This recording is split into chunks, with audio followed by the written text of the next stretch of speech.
Assalamualaikum warahmatullahi wabarakatuh. Sobat muda, tak terasa bulan suci Ramadan sudah hampir menemui akhir. Sebentar lagi nuansa Ramadan yang penuh dengan amal kebaikan akan berakhir meninggalkan kita. Dan entah apakah kita akan bertemu lagi dengan Ramadan yang akan datang, ataukah ini Ramadan terakhir untuk kita.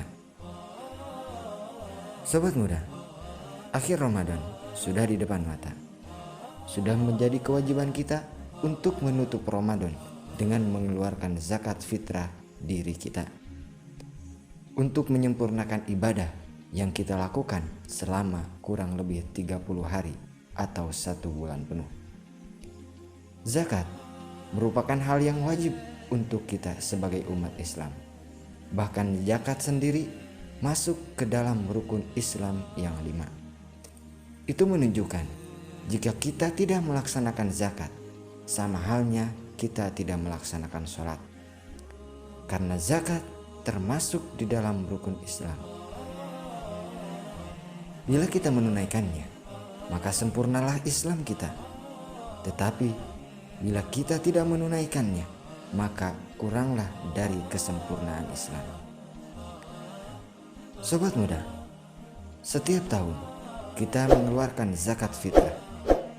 Tapi tahukah Anda, siapakah orang yang berhak menerima zakat? Lalu, apakah zakat yang wajib untuk kita hanyalah zakat fitrah? Ataukah ada zakat lain yang harus kita keluarkan? Tetapi kita tidak mengetahuinya bahwa hal itu wajib. Oleh karena itu, mari kita simak sama-sama video di channel ini. Sobat muda, orang yang berhak menerima zakat. Di dalam Al-Quran Allah Subhanahu wa Ta'ala berfirman mengenai siapa saja yang berhak menerima zakat. Hal ini tertulis jelas di dalam surah At-Taubah ayat 60.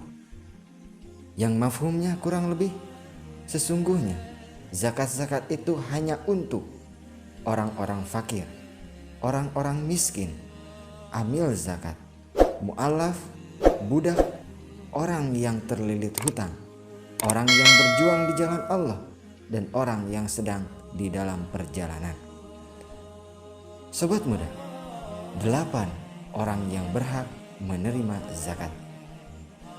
Yang pertama, orang-orang fakir. Rasulullah SAW bersabda, "La tahillus shadaqah li ghaniyyi wala lidhi mirratin sawiyya." Zakat tidak halal diberikan kepada orang-orang kaya dan mereka yang mampu untuk bekerja.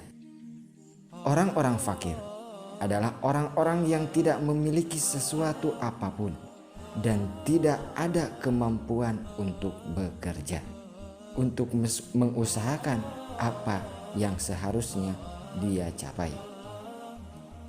Yang kedua adalah orang-orang miskin. Orang-orang miskin adalah orang-orang yang memiliki harta, tetapi hartanya tidak mencukupi untuk menutupi kebutuhannya. Yang ketiga, amil zakat. Amil zakat adalah orang yang mengumpulkan zakat atau kolektor zakat dan membagikan zakat tersebut kepada orang-orang yang berhak menerima zakat. Sobat muda, yang keempat adalah mu'alaf. Mu'alaf adalah orang yang hatinya diluluhkan oleh Allah Subhanahu wa Ta'ala, diberikan hidayah untuk masuk ke dalam Islam. Kenapa demikian? Karena biasanya seorang mu'alaf, walaupun dari golongan orang yang kaya, biasanya dikucilkan, diasingkan, bahkan dibuang oleh keluarganya, sehingga kondisi dia bisa saja goyah dan kembali kepada agamanya. Tetapi bila kita sambut dengan zakat, dengan orang-orang Islam yang baik, maka dia akan semakin kuat di dalam keislamannya. Yang kelima, budak atau hamba sahaya. Dewasa ini, budak sudah tidak ada lagi. tapi kita perlu tahu apa itu budak. Budak adalah seorang yang dimiliki oleh orang lain. Jangankan harta, dirinya sendiri juga bukan miliknya. Sehingga apapun yang dia miliki itu akan menjadi milik tuannya. Dan hal ini bisa diaplikasikan kepada orang-orang yang ditawan di dalam peperangan. Yang keenam adalah orang-orang yang terlilit hutang. Yang termasuk di dalam terlilit hutang adalah yang pertama, orang yang menanggung hutang orang lain. Bukan hutang dirinya, tetapi hutang orang lain ditanggung oleh dirinya. Dia yang berkewajiban untuk membayar hutang tersebut.